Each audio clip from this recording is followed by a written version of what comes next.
नमस्कार प्रणाम।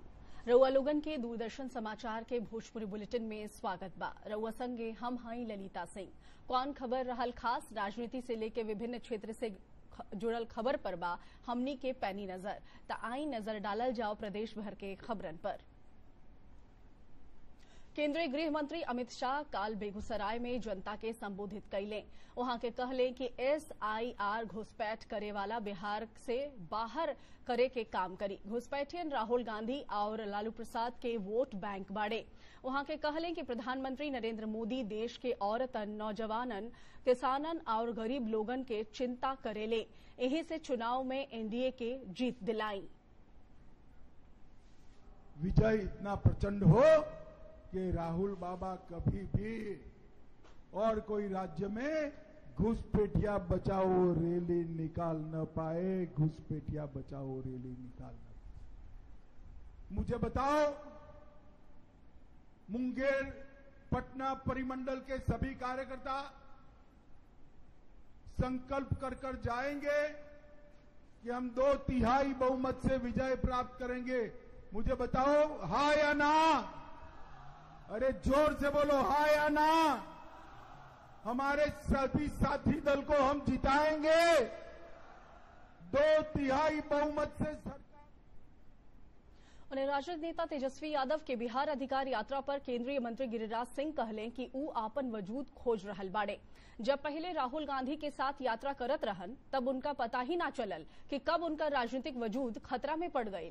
वहां के सवाल उठावले कि अभी कुछ दिन पहले ही यात्रा कैले बाड़े, तब उनका फेरों से यात्रा करे की का जरूरत रहे? अपना खोज रहे हैं और इसीलिए उनको पता ही नहीं चला कि भीड़ जुटाए ये और राहुल गांधी के वजूद को ही खत्म कर दिया। अब वजूद खोज रहे हैं।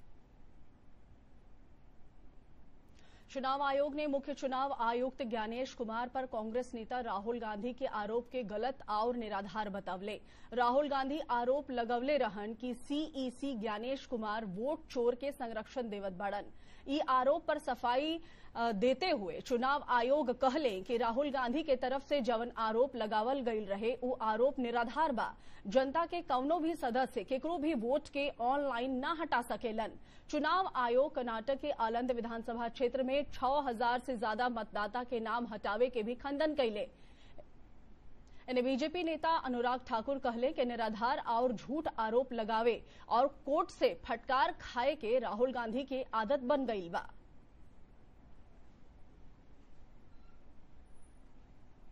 चुनाव कांग्रेस पार्टी हारी, उनकी हताशा निराशा दिन पर दिन बढ़ती जा रही है और आरोपों की राजनीति को इन्होंने अपना आभूषण बना लिया है। जब इन्हीं के लगाए गए आरोपों को ऑथेंटिकेट करने के लिए कहा जाता है तो पीठ दिखाकर भाग जाते हैं। पंचायती राज मंत्री केदार प्रसाद गुप्ता पूर्वी चंपारण में कहले कि नीतीश सरकार पंचायत प्रतिनिधि लोगन के कई योजना के लाभ देले बाड़े और आवे वाला समय में सरकार पंचायत प्रतिनिधि के लाभ पहुंचावे के खातिर कई गो और योजना लावे वाला बाड़े। एह मौका पर वहां के तेजस्वी यादव के बिहार अधिकार यात्रा पर भी तंज कसले और कहले कि यह यात्रा से राजद के कोई फायदा ना होखे वाला बा। अभी हम लोगों ने सभी त्रिस्तरीय पंचायत प्रतिनिधियों को मानदेय 1.5 गुना कर दिए। स्वाभाविक मृत्यु पर भी हम लोग 5 लाख रुपया देने का ऐलान किया है। MP विश्व प्रसिद्ध पितृपक्ष मेला गया में एह बेर अनोखा नजारा देखे के मिलल। फल्गु नदी स्थित देवघाट में रूस और यूक्रेन से आवे वाला श्रद्धालुअन अपन पितरन के आत्मा के शांति के खातिर पिंडदान कैले। अमेरिका और स्पेन से पहुंचे वाला श्रद्धालुअन भी भारतीय परिधान पहन के हिंदू रीति रिवाज से पिंडदान और तर्पण कैले। गया के पंडा मनोज लाल टैया बतवले कि एह अनुष्ठान में 3 गो पुरुष और 14 गो औरतन शामिल भइली।